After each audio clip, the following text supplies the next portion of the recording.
de conocer su opinión, así que lo invitamos a ingresar a repretelplay.com, nuestra herramienta completamente gratuita para conocer su opinión y nos comente sobre el siguiente tema que se presenta hoy gracias a Saba. Les recuerdo repretelplay.com para que ingresen y puedan opinar, y además elige sentirte cómoda, elegí Saba. Lo que queremos conocer es cada cuánto visita usted a su ginecólogo. Esa es la pregunta del día. repretelplay.com, completamente gratuito. Por ahora continuamos con Patti.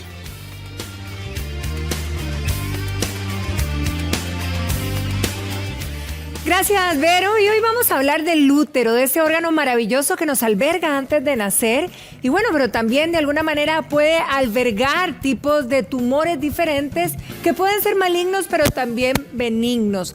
Hoy tenemos al experto que nos va a orientar en este tema y le damos la bienvenida al doctor que nos visita, el doctor Oscar Sáenz. Él es ginecólogo. Muy buenos días, doctor. Bienvenido. Buenos días y muchas gracias por la invitación. El placer es nuestro tenerlo aquí. Doctor, ¿qué tipo de tumores pueden aparecer en nuestro útero?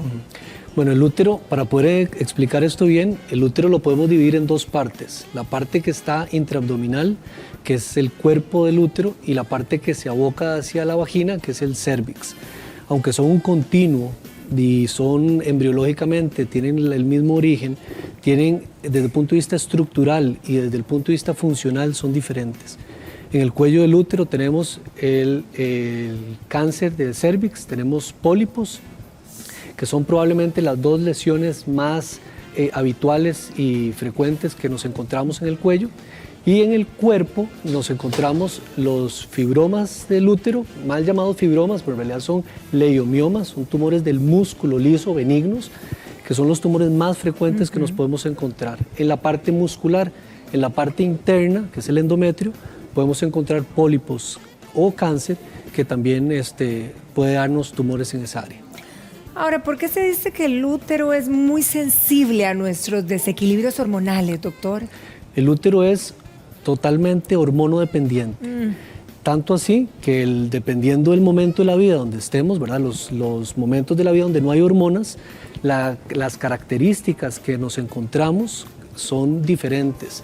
El músculo del útero se estimula con el estímulo hormonal y hace que crezca el cuerpo con respecto al cérvix en diferentes momentos de la vida. Entonces, todo lo que ocurra desde el punto de vista hormonal va a impactar el útero.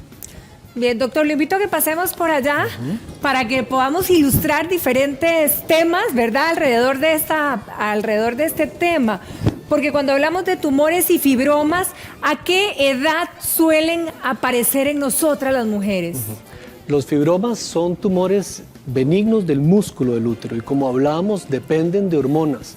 Por lo tanto, la edad en la que se va a presentar esto es en la edad reproductiva. Desde que empezamos a producir hormonas hasta que dejamos de producir hormonas es que vamos a encontrar los fibromas. Importante entender que la contraparte maligna de estos tumores, que se llaman leiomiosarcomas, no dependen de hormonas y por lo tanto ocurren en otro grupo de edad. La edad más frecuente de aparición, sin embargo, es después de los 35 años para los leiomiomas y entre los 45 y los 55 para los leiomiosarcomas. Ahora, doctor, por ejemplo, cuando señalamos diferentes grupos, podemos decir que si estamos subidillas de peso o si a lo mejor somos irregulares en nuestra menstruación, ¿verdad? ¿Esto podría de alguna manera hacernos más vulnerables a tener tumores? Sí. Todo lo que genere impacto hormonal o desequilibrio hormonal puede generarnos efectivamente la producción de este tipo de tumores. El tema de no haber tenido embarazo, se dice que la mujer... bueno, también, ¿cierto? Ajá. La mujer que no genera hijos genera fibromas y esto es producto, aunque es algo que utilizamos en el medio ginecológico, esto es producto de estatus hormonales diferentes que se generan durante el embarazo que disminuyen la posibilidad de que esto ocurra. Las pacientes obesas, usualmente la obesidad central sobre todo, nos genera un cambio hormonal importante porque en la grasa central se transforman los andrógenos, la hormona masculina, hacia hormona femenina, hacia el estrógeno. Y esto favorece también el crecimiento de este tipo de tumores. Doctor, si vemos un útero, y a lo mejor le presto aquí esto como para que lo señale, ¿verdad? ¿Qué tan grande pueden ser los tumores como para tener una perspectiva frente a nuestro útero? Okay. El útero normal mide más o menos 7 centímetros. Es pequeñito, chiquito, es del tamaño de un puño. Y los fibromas pueden ser tan pequeños como milimétricos, ¿verdad? De 2 milímetros, 3 milímetros, o pueden ser tan grandes como una sandía. Pueden medir hasta 20 centímetros. O sea, pueden duplicar, pueden ser mucho más grandes que un útero. Muchísimas veces más grandes. Pueden ser del tamaño de una sandía, ¿verdad? Yo he sacado fibromas de este tamaño, con úteros que son de este tamaño. ¿Y se pueden albergar en cualquier punto del útero? Los fibromas se originan de esta parte, que es la parte muscular, ¿verdad? El útero tenemos la parte interna, que se llama endometrio, la parte muscular, que se llama miometrio, y después lo recubre una pielcita que es la serosa, que es un recubrimiento del peritoneo. Los fibromas se pueden ubicar o se clasifican en 3, que son los submucosos, que son los que ven hacia la cavidad, los intramurales, que están incluidos dentro del músculo, y los subserosos, que son los que se exponen hacia la parte externa. Bueno, por allá los estamos viendo, creo yo que usted lo sabía. Aquí están. Acá están, exactamente. Y entonces, básicamente, los que producen más sintomatología son los submucosos, que son los que se abocan hacia el endometrio, y abocándose hacia el endometrio nos producen el síntoma más frecuente, que es el sangrado. Ahora, doctor, si pudiéramos decirle a todas las amigas y a los que nos ven en casa, ¿verdad? ¿Hay algún tipo de síntoma, de alerta que nos indique que tenemos algún tipo de tumor, ya sea benigno o maligno? Ok, por supuesto. Los tumores, 50% de las mujeres van a tener fibromas. Fibromas son los buenos. Los buenos. Ok. 50% de las mujeres van a tener fibromas, o sea que es bastante importante. Sí. De estas, solo del 30% van a producir síntomas. Y esto también es importante. La mayoría de estos son asintomáticos. Y el síntoma más importante es el sangrado menstrual abundante. Los sarcomas, que es el tumor maligno o la contraparte maligna, son relativamente infrecuentes. El año pasado en Estados Unidos se reportaron 4.900 casos únicamente. Lo que representa más o menos entre un 1 y un 3% de todos los tumores malignos pélvicos ginecológicos, y esto nos hace tener poca casuística con respecto a esto. Pero ¿qué vemos habitualmente? Sangrados, usualmente en la posmenopausia, con crecimientos pélvicos importantes, o fibromas que teníamos, o sea, úteros que empiezan a tener fibromas en momentos de la vida donde no deben tenerlos. Acordarse que esto es de estímulo hormonal y por lo tanto es en la edad reproductiva donde aparecen los benignos. Ahora, doctor, ¿cómo diagnostican ustedes? ¿Qué exámenes nos hacemos nosotras en el momento de sospecha? Primero, para saber si tenemos un tumor, y segundo, para saber si son buenos o malos. Exacto. Los tumores, la sospecha inicial la hace la sintomatología. Cuando la paciente llega a la consulta nuestra porque está sangrando en forma abundante. Siempre va a pasar algo diferente. Siempre va a pasar algo diferente. Importante que no todos los tratamos. Ahora vamos a hablar de esto. Porque los fibromas, los tumores benignos, asintomáticos, usualmente solamente los observamos. Si llegamos a la menopausia, estos se van a achicar por la ausencia de estrógenos y podríamos vivir con ellos toda la vida. Cuando la paciente tiene sintomatología, entonces empezamos a investigar, ya sea porque en la exploración nos encontramos un útero que estaba más grande, o hacemos el ultrasonido para verificar las características que tiene el útero, tipos de fibromas, localización, y si esto puede corresponder a algo maligno o no. La diferenciación entre benigno y maligno es muy difícil. Usualmente la hace el patólogo cuando ya hicimos la cirugía, porque desde el punto de vista macroscópico y desde el punto de vista de imágenes se asemejan muchísimo. Doctor, si pudiéramos ubicarnos en su consultorio, ¿verdad? Como para que todos tengamos ahí como la escena. Cuando alguien viene a su consultorio, alguna mujer, y le dice, bueno, es que estoy sintiendo esto, o estoy sangrando, me pasó esto, como para que ustedes como profesionales digan, aquí hay que hacer exámenes porque puede ser un tumor. Okay. Sangrados abundantes, crecimientos abdominales. O sea, se siente el crecimiento abdominal, es notorio. Depende del tamaño del fibroma, lo vas a sentir, pero los sarcomas, que son los malos, tienen crecimientos rápidos. Y usualmente eso hace que la paciente sienta una sensación de masa, un peso, además del sangrado que está teniendo una época de la vida en la que no debería sangrar. ¿En qué momento deciden una cirugía? o cuáles hay, o en qué posibilidades se puede evitar esta, ¿verdad? Con diferentes tratamientos. Claro. Ok, entonces, lo primero que hay que entender es que no todos los fibromas se tratan. Al revés, la mayoría de los fibromas no se tratan.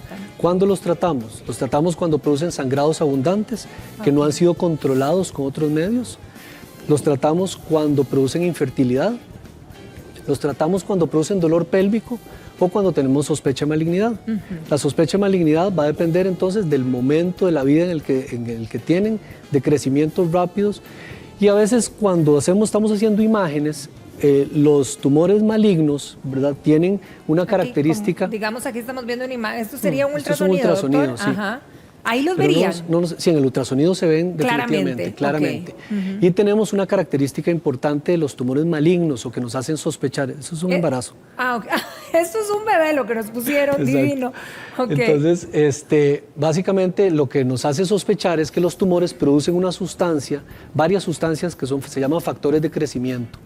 Los factores de crecimiento que tenemos producen aumento de la vascularidad y ese aumento de la vascularidad produce vasos sanguíneos que son atípicos. Ajá. Los vasos sanguíneos atípicos son vasos que nutren al tumor y que tienen una alta vascularidad con una baja resistencia al flujo. Y cuando eso se logra determinar por un estudio en el ultrasonido que se llama Doppler, uno puede tener una sospecha de que esto podría corresponder a algo malo. Ahora, doctor, ¿es un mito o es verdad ese temor que tienen muchas mujeres de decir, bueno, yo tengo un tumor benigno, ¿se puede convertir en maligno? No. Los tumores malignos, nunca no. Sí, hay una posibilidad, pero es muy pequeña. Los sarcomas nacen sarcomas. Es poco probable que uno tenga un leiomioma, o sea, un tumor benigno, que se vaya a convertir en un tumor maligno. Eso es improbable.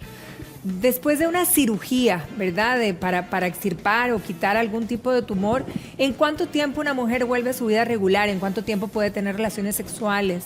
Esto va a depender de lo que vayamos a hacer, ¿verdad? No todas las cirugías son cirugías de extracción del útero. Nosotros podemos quitar el fibroma. Los fibromas submucosos los podemos quitar por endoscopía. Sí. Me cambiaron acá. Está bien. Nos metemos al útero con una camarita que se llama histeroscopio y con un asa hacemos la resección del fibroma por la vía. Entonces, ahí que la tenemos, ¿no? Miomas submucosos como este se pueden resecar por vía endoscópica. Entonces, sin necesidad de hacer heridas en la pared abdominal. Usted decía que estos eran los posibles, ¿verdad? Los posibles tumores, digamos, ya sean malignos o benignos. Cuando ustedes quitan un tumor, ¿hasta qué punto deciden tocar y quitar todo el útero? Ok, eso depende de la edad de la paciente, del deseo de fertilidad futura, de condiciones médicas asociadas, de la sospecha de malignidad. O sea, no es tan sencillo. Usualmente preservamos el útero cuando la mujer desea fertilidad. Si ya estamos menopáusicas... Usualmente pensamos en quitar el útero, pero acordarse que los fibromas en la menopausia se achican. Y entonces el mismo momento de la vida puede resolvernos el problema, sin necesidad de una cirugía. Ahora, cuando se habla de cirugía, digamos, por un tumor maligno, posterior a la cirugía, doctor, ¿piensan en quimio y en radio? Sí. Ok, los tumores, este tipo de tumores que se llaman sarcomas, son tumores que se comportan mal. A pesar de que la mayoría los encontramos en estadios tempranos, tienden a ser enfermedad metastásica por vía hematógena hacia los pulmones.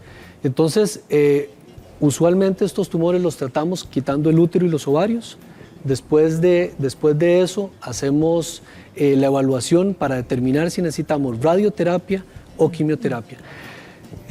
Como hay tan poca casuística, usualmente se recomienda que si estas pacientes están en posibilidad de entrar en estudios de investigación, en protocolos de investigación, se incluyan para poder aumentar la casuística y darle la mejor posibilidad de tratamiento. Doctor, usted habló del porcentaje, casi un 50% de nosotras las mujeres en edad reproductiva podríamos tener tumores benignos, ¿verdad? Y no sé en qué porcentaje malignos, pero ¿hay alguna posibilidad de nosotras a lo largo de la vida poder prevenir esto o es parte de la genética nuestra? Sí, esto es parte de la genética. Esto tiene que ver con factores de riesgo y con el tema de herencia. Tiene que ver con el estímulo hormonal que hemos tenido a lo largo de la vida, o sea, no es posible prevenirlos como tal. Okay. Y el otro tema es que a veces le toca a uno quitar fibromas y quitaste 20 fibromas del útero y 2 años después la paciente está igual. Porque esta susceptibilidad que se tiene es una susceptibilidad que se carga a lo largo de la vida, que tiene que ver con carga hormonal y con la susceptibilidad de la producción de los tumores como tal. Perfecto, doctor, muchísimas gracias. Ha sido un placer conversar con usted y por toda esta información. Así que le deseamos un feliz día, doctor, y muchísimas gracias por compartir usted. con nosotros. Muchas gracias. Bien, nosotros continuamos 8:54 y queremos conocer los resultados, Vero. Así es, Pati, muchísimas gracias y sobre todo muchas gracias a ustedes que nos apoyaron en la votación. Les reitero, la pregunta del día fue: ¿cada cuánto consulta usted a su ginecólogo? Y un rotundo 52% nos comparten que de manera periódica, pero también nos preocupa un poco ese 36% que dicen que nunca, o el 12% que dice que cuando tienen dolor. Pero en buena hora, 52% nos comparten que de manera periódica. Y bueno, y agradecemos también, por supuesto, a Saba por ser el patrocinador de este espacio. Tan absorbente como discreta, cambiate a Saba Ultra y Saba Invisible. Elegí sentirte cómoda, elegí Saba. Les presentó la pregunta del día en repretelplay.com. Vamos a ir a una pequeña pausa comercial.